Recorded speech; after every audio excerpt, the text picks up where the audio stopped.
My name's Adele Onyango and welcome to another episode of Legally Clueless. No, seriously, I have no clue what I'm doing, but I'm pretty sure I'm not the only one.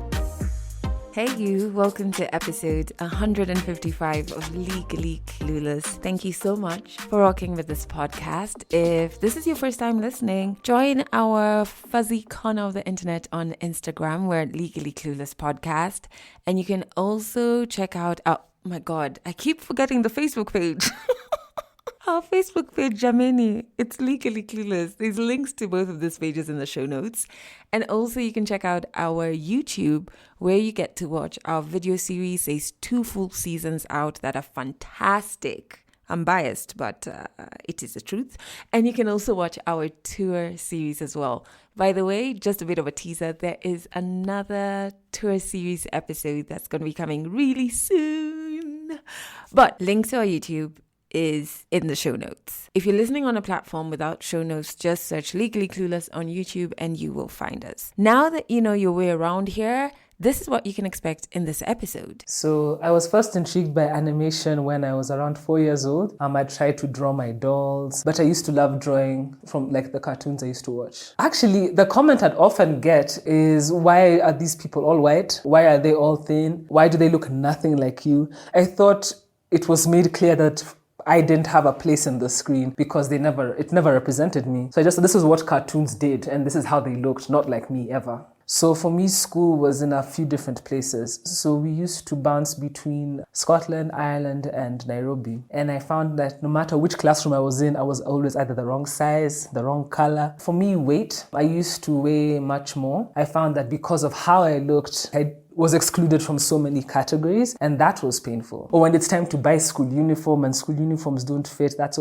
was always very humiliating. Like there were so many crushing moments where you feel like the world is not designed for you. That's Nadia, who happens to be one of Africa's top animators. She is a Black African woman who's just kicking ass. And her story is coming up a little later in this episode.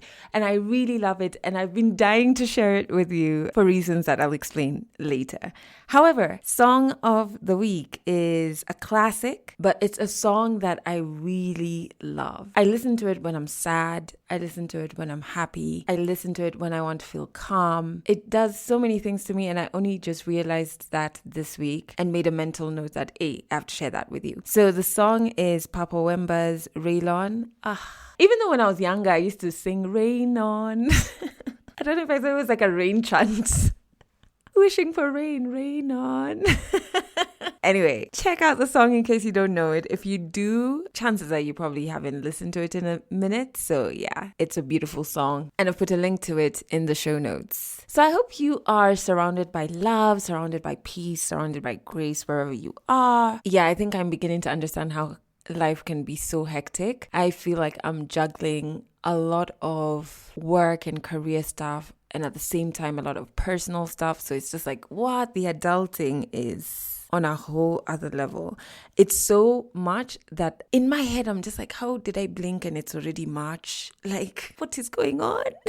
But I think it's just I have quite a bit on my plate. So first thing that I will share is that I'm recording this on a Thursday night, which is not normal. If you're day one of this podcast, you know I do my production on Sundays. So the reason I'm doing this is because I'm traveling to Dubai tomorrow. And I'm not going to do the thing that I did in Zimbabwe, which is covering my head with a blanket in the hotel room, recording. No, I don't want to do that to you. I want you to have good quality audio. So I decided to change my production days. But I'm going to Dubai to perform poetry. How wild is that? I write poetry. I think that's even how I got into media, because I used to have an open mic night, which happened because I used to perform poetry. I've been writing since I was in high school, which is when I was 12 years old. Then last year I get a call from the African Union. It's just wild even saying it. I'm just what is this? I've interacted with the African Union, but in a capacity of youth programs, women's programs, etc. But one person there knows I'm a poet, and then I started sharing a lot more of my poetry on my website and on my social media. And so they reached out because they are part of the Dubai Expo, and we're going to be celebrating, Africa Day, and they wanted poetry performed, so hey. So I'm going to be performing alongside a guy from Ghana. I'm really nervous because we haven't really been able to merge our pieces. All of this has felt very rushed, so I don't feel like I've memorized my piece enough. But I'm hoping that on the flight tomorrow, the entire Saturday, parts of Saturday, I can get a lot of practice in. Maybe I'm also just freaking out, but super excited about it though. Super excited and super proud. In the next episode, I'll tell you all about my Dubai escapades.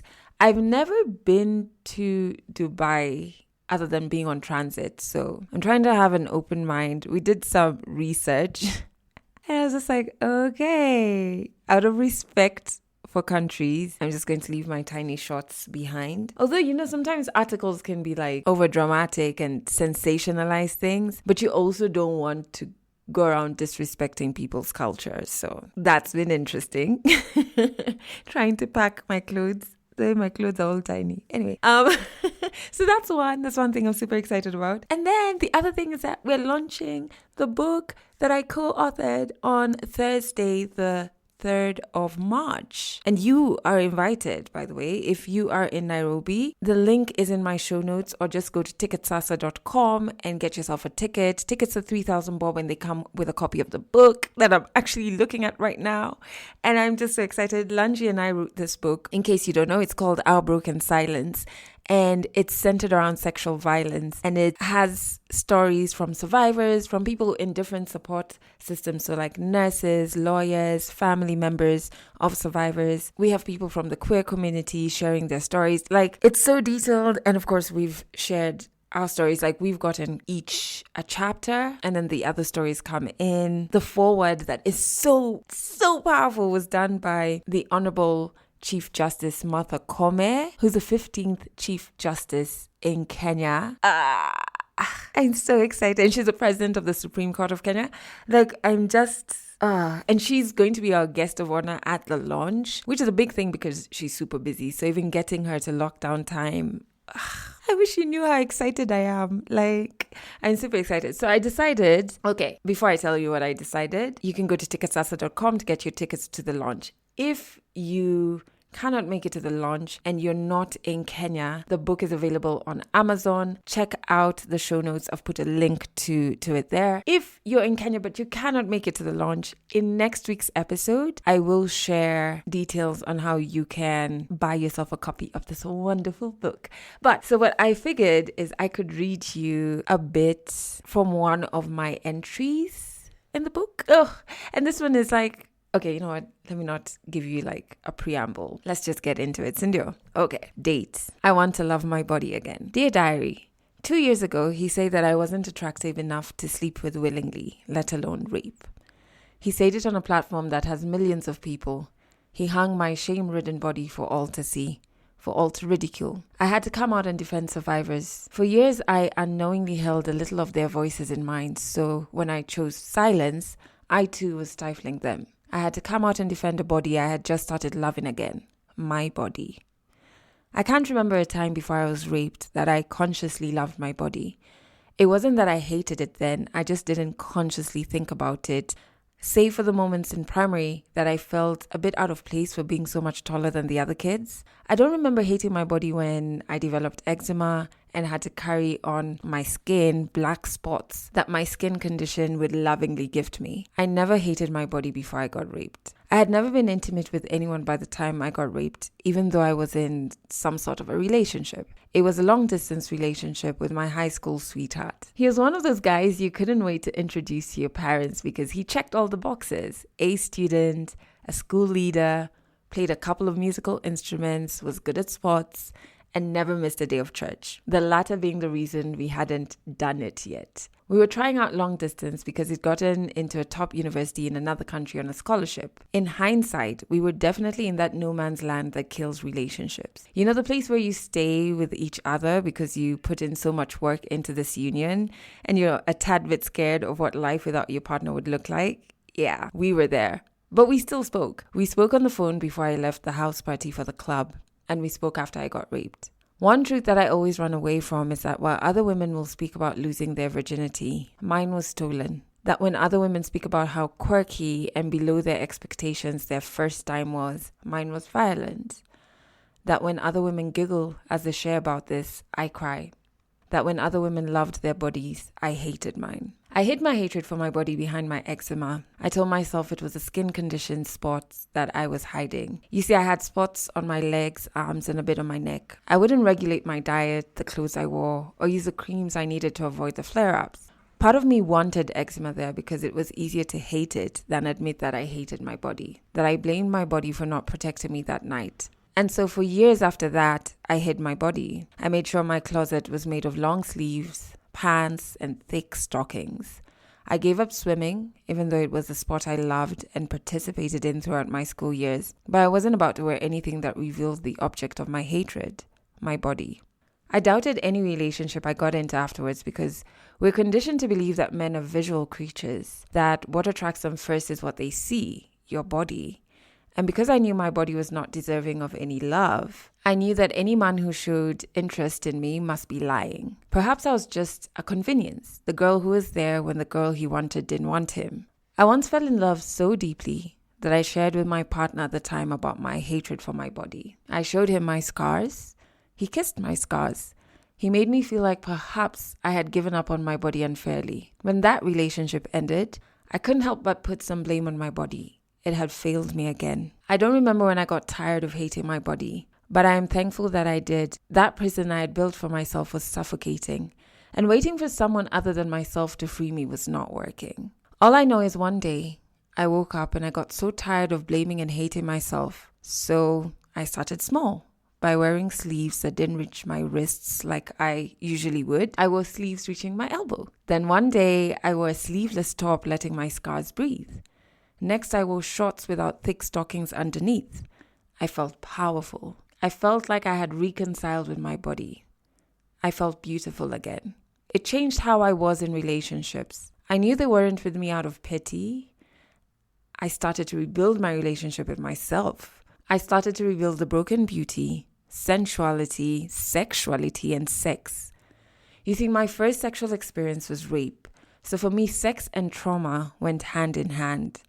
I'd never viewed it as its own space or something that I could enjoy until I consciously started working on loving my body again, with the help of my therapist, of course. So in 2017, when I woke up to him ridiculing this body that I was working so hard to love again, it chipped at my progress. I almost slipped back into that prison I had made for myself.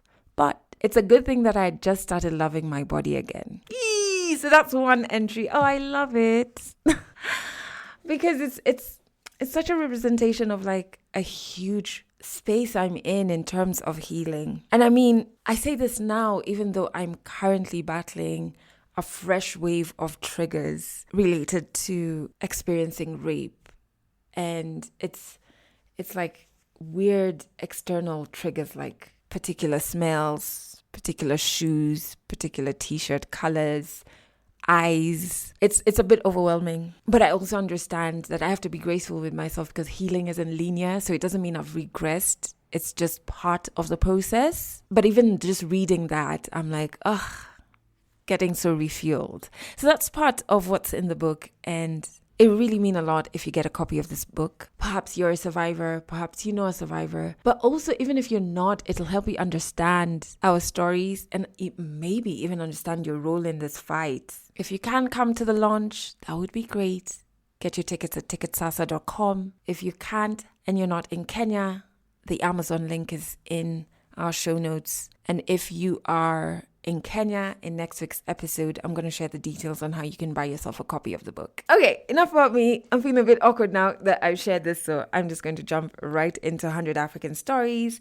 Nadia, such a powerful girl. She is one of the top animators in the country. I'll tell you what I love most about this story and why I wanted to share it with you afterwards. But it takes us from her loving to draw when she was 4 years old, her figuring out her identity, battling with weight through high school. She's just so deep. Even when she talks about it, it just makes so much sense, you know? Ultimately ends with her working with the likes of Netflix, 100 African stories on Legally Clueless. Stories from Africa. So I was first intrigued by animation when I was around 4 years old. So my favorite film at the time was The Little Mermaid. I was absolutely obsessed with this movie and I would watch it over and over again. And I used to think that Ariel was this person who lived in the box. But then one day my parents were like, no, it's not a person. People make this. And these people are called animators. Then I was like, what? Like, what do you mean other people do this? Like, yeah, they're called animators. They all work together and then they draw frame by frame until it looks like she's alive. And I was like, how do I become one of these people? And thankfully, they were completely supportive from the jump. Like, so they bought me every single color pencil, every single ream of printer paper. I would draw everywhere all the time. And they nurtured it so consistently from the very beginning. Well, when I was 4 years old, I used to really love copying a lot. So I'd like trace from my VHS tapes, and I'd try to recreate the characters I saw on the screen. I'd try to draw my dolls. I'd try to draw, actually not the people around me that much. That started later. But I used to love drawing from like the cartoons I used to watch.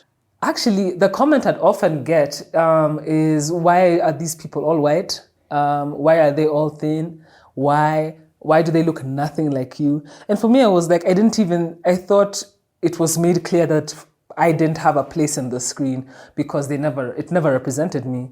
So this is what cartoons did, and this is how they looked, not like me ever. And even to getting to the journey of actually not like exploring representation of bodies like mine, not out of a dutiful thing, but out of like joy, is something that I've been cultivating and something that I can say now I actually inhabit. But it took a while to get there. So when I was in primary school, a lot of the validation used to come from other kids who would make me want to like draw their homework. So that was always a lot of fun, and it made me feel, I guess, popular or liked or useful, which is something I didn't always feel. So for me, art was a gateway into that, into like making friendships. Yeah, and just like finding some kind of value. Later, like I found that my value was too wrapped up in it. It's like I am, and I do draw, but that's not who I am, it's what I do. And it's a lesson that I've been taught by the world, but I remember it's one of the nuggets my dad mentioned in passing, because he's a doctor. And then one day he just said, medicine is what I do, it's not who I am. And I was like, oh, I just always thought like they were so intrinsically connected. But no, like you actually exist outside of it. So when I was growing up, we used to move around a lot. So for me, school was in a few different places. So we used to bounce between Scotland, Ireland, and Nairobi. And I found that no matter which classroom I was in, I was always either the wrong size, the wrong color, like the wrong accent. Like it was you never quite fit, or I never quite fit anywhere automatically. And I found that drawing was like a good gateway. It's like, she's a bit strange, but like she can draw for me monocots and dicots. So like, hey. Or like I remember even when I was growing up in Dublin, they used to have this school magazine. I drew like the cover for the school magazine and it won. So that you became not just like that black kid, you became like the kid who could draw. So like it helped me like experiment with like masks or like identities or just like bargaining chips I could use to like be welcomed, because kids can be cruel, let me not lie. It could be brutal. But I found like no matter where I was, that was always the same. Navigating race as a kid, like, it's very interesting because you find that ultimately it is a large question, but the smaller ones are what are more important. Like, I think there was once an incident, like, oh my gosh. Anyway, so there was an incident when I was a kid and like the kids are not playing with me. This is when we were living in Ireland. And then the kids, guys, this is too real. Anyway, they were playing and then they didn't want to play with me. And I was like, oh, it's because of my skin, my sorrow.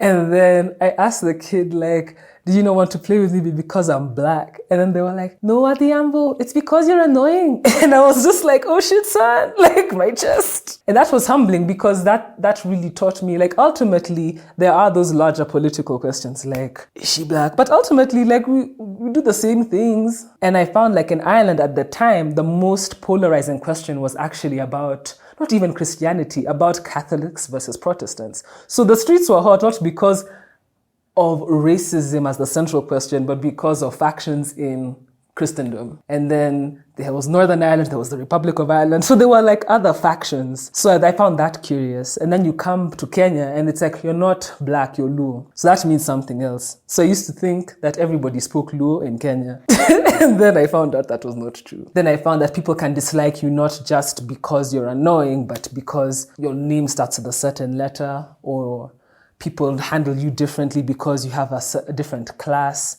But I found that when you're a kid, that the larger questions are not as important as the small ones. So in high school, the question was different because now we'd settled back in Nairobi. So the race question wasn't really at the center. It was about, for me, weight. So I used to weigh much more. And then I found that, especially like as you're trying to discover what it means to be feminine, or you're dealing like with like desire, I found that because of how I looked, like I was excluded from so many categories, and that was painful. So that was the thing, that was like the struggle question of, the image question of my adolescence was like about weight, I'd say, not race. So this issue manifested in like interactions with like other, like just like other teenagers. Or they'd say something like, oh, that girl is really pretty. Like, even you, Nadia, also you. It's like, but I thought I didn't imagine myself excluded. But then the people would keep reminding you, or when it's time to buy school uniform and school uniforms don't fit, that was always very humiliating. If you want to go to like an amusement park and then they like try to close the ride and then the ride doesn't close and you have to go all the way back down the stairs. Like there were so many crushing like moments where like you feel like the world is not designed for you, or it's not designed with you in mind. And that makes you feel more pain, and then you eat more. So that was not a great time. So at that time, I still hadn't started to represent myself yet, because I still held on to that belief that nobody wants to see me. Clearly, I'm not on the TV, so nobody wants to see my experience. And it was like cartoons were an escape. So how I describe drawing to somebody who doesn't draw, it's like it's a seismographic practice. So it's like you have something inside you and then your hand has to like record what you're feeling. So if I was drawing somebody who was thin and white with long red hair, in that drawing moment, I become that person. And then that becomes an escape. So when I'd draw, I would not want to replicate what was already by default a painful experience. It was always trying to escape. So the characters still didn't look like me. Even if they were black, they were still thin. And the teachers would always be like, but why? Like, why are you not? And I'm like, you see the world. Like, don't act like you don't know. When I would draw, I would wish that I was the character I was drawing.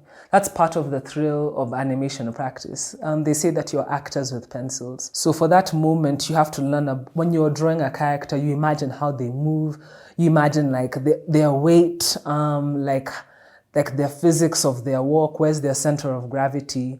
So it's like a fun opportunity to like body snatch somebody else and imagine what it's like to move in the world as them. Yeah, so that I think was part of why my drawing still didn't look like me or people who look like me, because I don't think I was ready to even embody myself yet. Like that process had not yet done its first wave.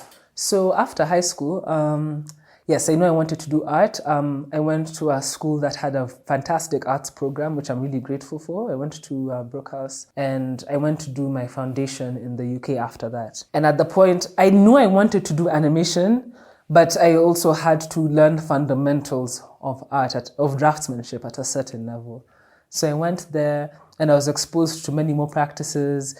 It was really informative.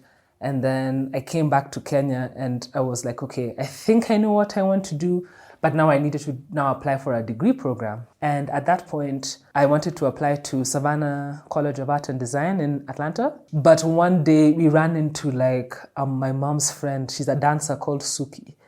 And she was like, oh, you're into animation. You should meet this guy called Martin, who ran an animation school in Parklands called Mank and Tank. So I went there, I showed him my work, because the enrollment period was still far. So it's like, you can't sit here and do nothing. So I went there. He was like, yeah, Savannah is like, it's cute. But if you're serious, you need to go to Sheridan. And I'm like, what is Sheridan? He was like, girl, So he like just gave me links, and it's like one of the best like classical animation programs in the world. Like they normally fight with CalArts, which is the school that like Walt Disney like created to teach animation. So I was like, oh, I want to go there so bad. So I applied. I got into their fundamentals program, and then when I got into that fundamentals program, I applied again, and then I got into their Bachelor of Animation program. And I was there for, I think, a total of 5 years or 4.5. And it was glorious. It was so good. It was so hard. Because these are the best. Like, so like each class had like 25 people in it, and they've come from all over. And each of them was the kid who used to draw monocuts and die cuts in class. So all of you are like, I'm not special anymore. Or no, like, who am I? So like there it comes into play where you have to really question, is like drawing who I am, or is it what I do? Yeah, it was a wild ride. Learned a lot. I was crushed, like rebuilt. And yeah, I think it's made me the draftsman I am today. So when I say crushed, I meant I've learned slowly that art practice is destructive by nature. Like you can't go in with the same tricks that worked last week. You can't. Like you have to always be vulnerable and exposed, which is not what I thought it was. I thought it's like you learn like a set of rules which you can like deploy at will, pew pew, and like win all the things. That's what I was hoping was at the end of the tunnel.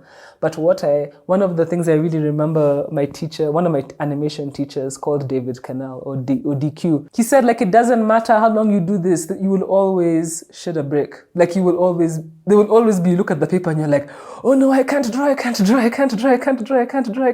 And you have to like fight. You have to fight that voice every single day. And that is the work. That's not actually a bad day. That is just like what happens. And I was like, man, I thought it would be easy. So that was crushing. Because I thought, yeah, that there was a point of like complete acquisition of all the skills.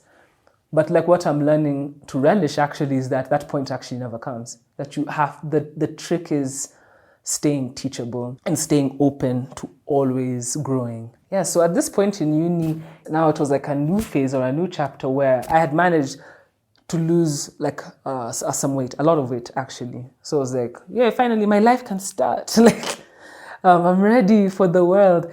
And then the most heartbreaking thing happened where people did not see me any differently. Like I was waiting for people to be like, oh, finally you've arrived here.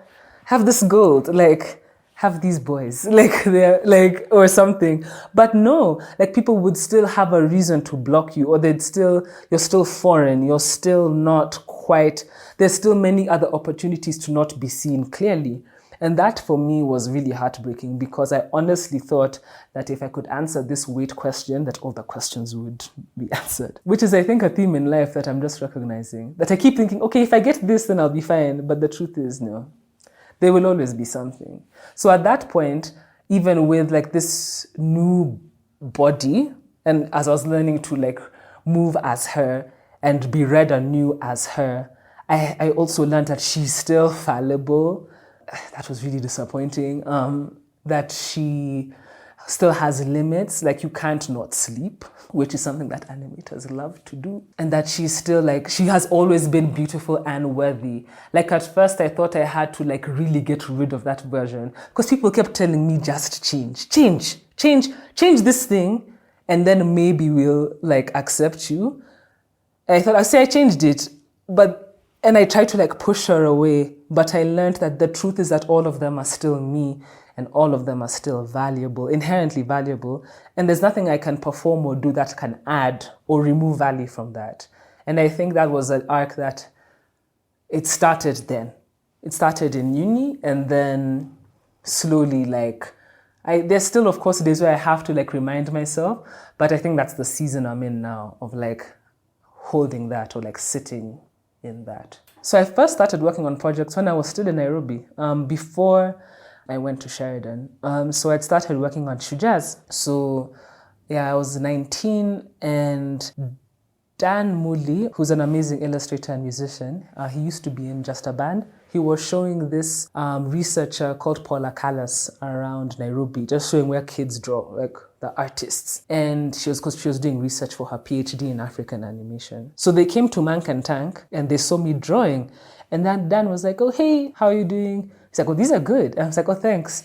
And he's like, we are having auditions at the Go Down Art Center for this new project, which is comics and kids. It should be a lot of fun. Would you like to come through? And I was like, yes, I'd love that. So I went to the Go Down, and there were like 20 artists in the room. And they had character briefs on the wall, and they just asked us one by one, like, okay, draw a girl who's 17, who lives in Kibera, and she has a younger brother, sells Sukuba Wiki to like pay for like extra stuff for the house. And then we drew, and then like the Well Told Story team would like whittle down the drawings to who they thought were the strongest artists. And at the end of the day, we started off 20 and we ended up 4. There was me, there was Eric Muthoga, who sadly passed away recently. There was Dan Muli, and there was Movin Were. So we were like the starting lineup artists for Shujaz. So we used to meet up at Rob Burnett's home. He had like a shed, and that's where it all started. And yeah, we just like draw all day. And we hadn't even talked about money. We hadn't talked about any of that. I just could not believe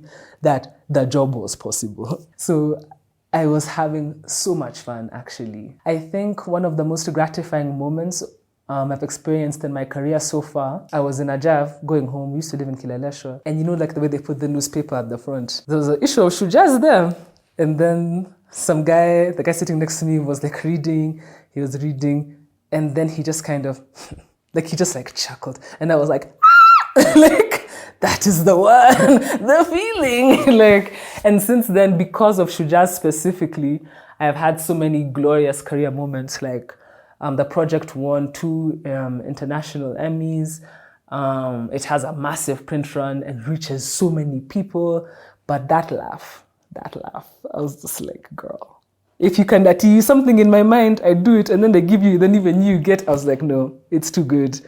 So that for me, I think I always try to not grasp it, but just try to cultivate that desire or that intention or that motivation behind the work that I do. So Shujaz was an amazing start, and since then I've been connected to many other projects which I care about and enjoy working on. Another one which I started after Shujaz was the NIA project, which is something I started when I was still at Shujaz. And it was a similar model, but targeting girls specifically and topics around reproductive health. So I started working on that in my final years at uni.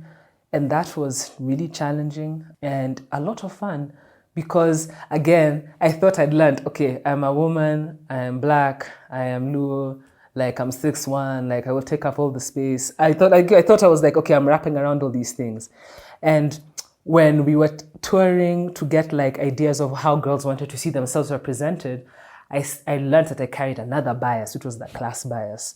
So for me, being a girl means XYZ, your bedroom, you have a room 1, it looks like this, you do this, you eat this. So we'd go touring with these comics or character designs, and the girls would be like, cannot relate, get it out of here. And I'm like, but my work and my craftsmanship. And they were like, we don't care. I don't see myself in it. Please remove it. And yeah, teenage girls can be vicious. My old writing partner, Anne, one of my favorite quotes from her, it's she says, there's no gaze more critical and more unrelenting than that of a 13-year-old girl. She's like, no, I don't like it. Sorry. Sorry to you. Sorry to how much time you spent. Don't care. So that was crushing because you learned it's not just about representing yourself.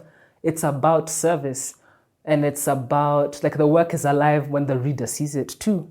The matatu laugh thing. So then it's okay, I have to learn. You can't assume. Even if you have your idea of what a character should be, you have to research, you have to ask questions, and you have to have an iterative process.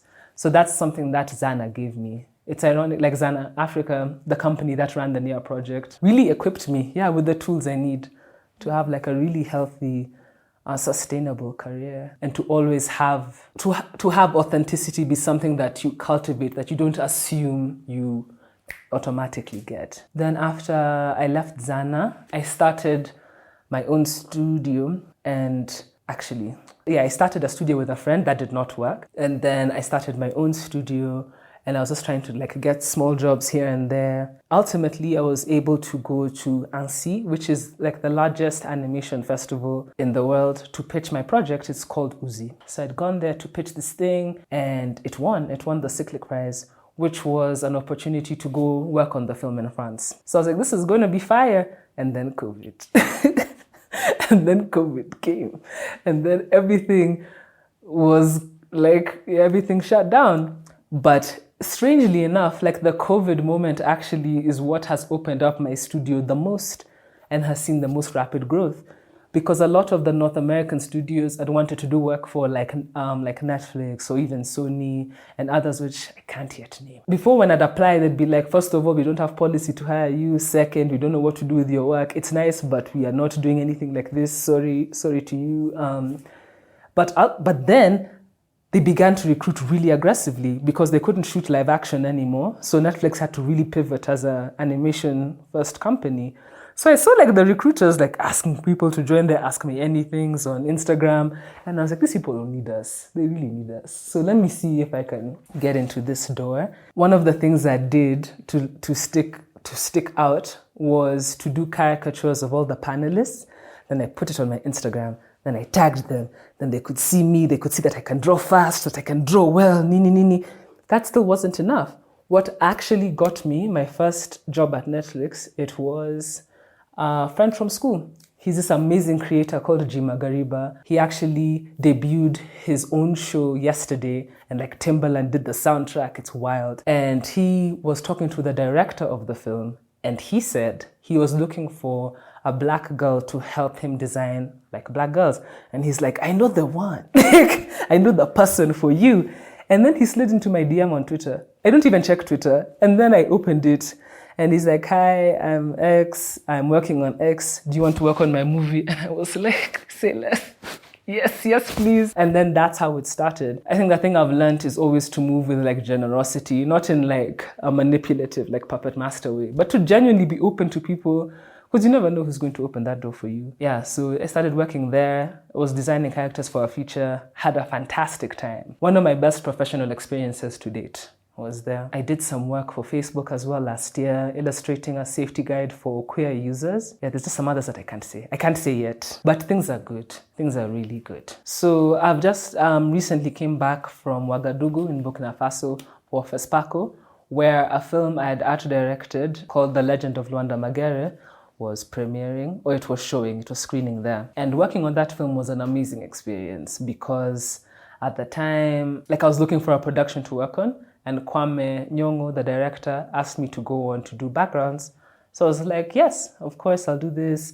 And we actually went to Awasi. We went and we were taken around like the homestead, and we were able to see the site where all the folklore originated from, which is one of my favorite parts of the process. So we got to speak to people who claim lineage and like how they'd phrase the story and how they describe the skin, or how they said Rwanda did this, or no, you forgot that you also went here, and you're like, oh yeah. That familiarity and that connection, especially as a Luo, it was so fun, and it was very nourishing. It was really, really great. And after we finished working on the film, we went back to Awasi to like premiere it. And that was like the day of patient zero. So we were driving there on Friday, the 13th of March. And then there's an announcement like, we're closing all the borders. And then you're just like, what do we do? It was very dramatic. Do we turn back?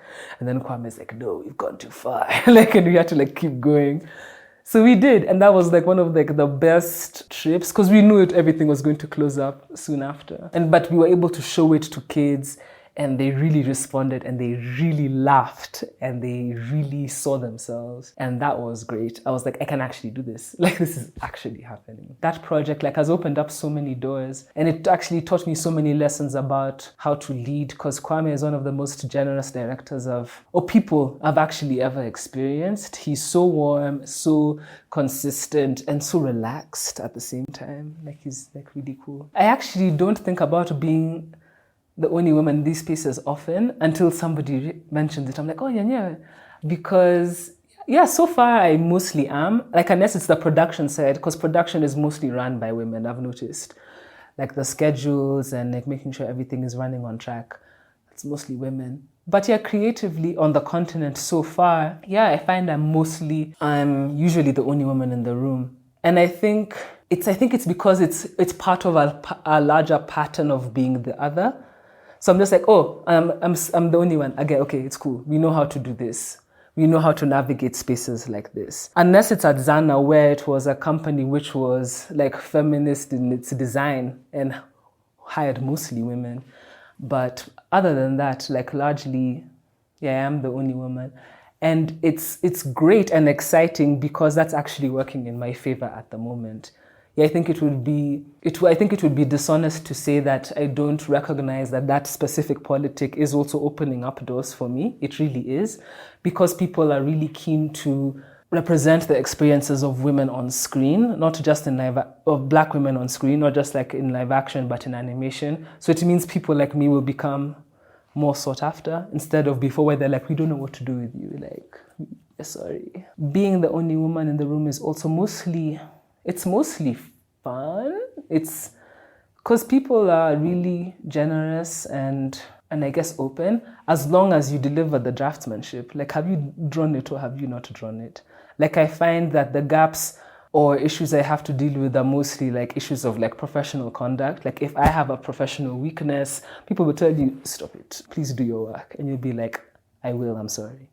But being a woman is it's not the core question in the studio environment, at least not that I've experienced. So when it comes to the question of identity in my art, I find that I've actually neglected it a little bit, because when you're doing service work for somebody, ultimately it's still their vision.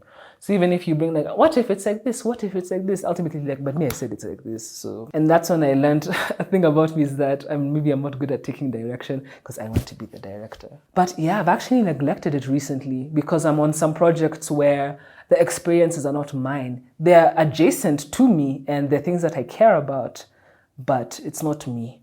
And I feel like that question, it's like a really urgent call to why I feel like I'm beginning to I'm getting exhausted because it's all about other people. It's not the balance of it being the safe space, not who I am, but my core practice. Like, I think I've neglected that crucial part, that it has to be about saying what you want to say, which I have not been doing because I'm trying to make these coins. Ultimately, the design for my animation studio was to have it be that doing service work for multinational studios would fund original projects.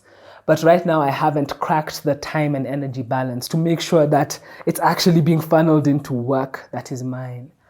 So that's something I need to revisit, like really urgently, because I've been feeling it atrophy, and I've been feeling the effects of not honoring that part of the practice. So when I need to refuel and need to ground myself, like, spirituality is extremely important. So for me, Christ is the center, because in my experiences with faith, the questions on identity are things, or the ways I've learned to answer them are lessons I've learned through my faith practice.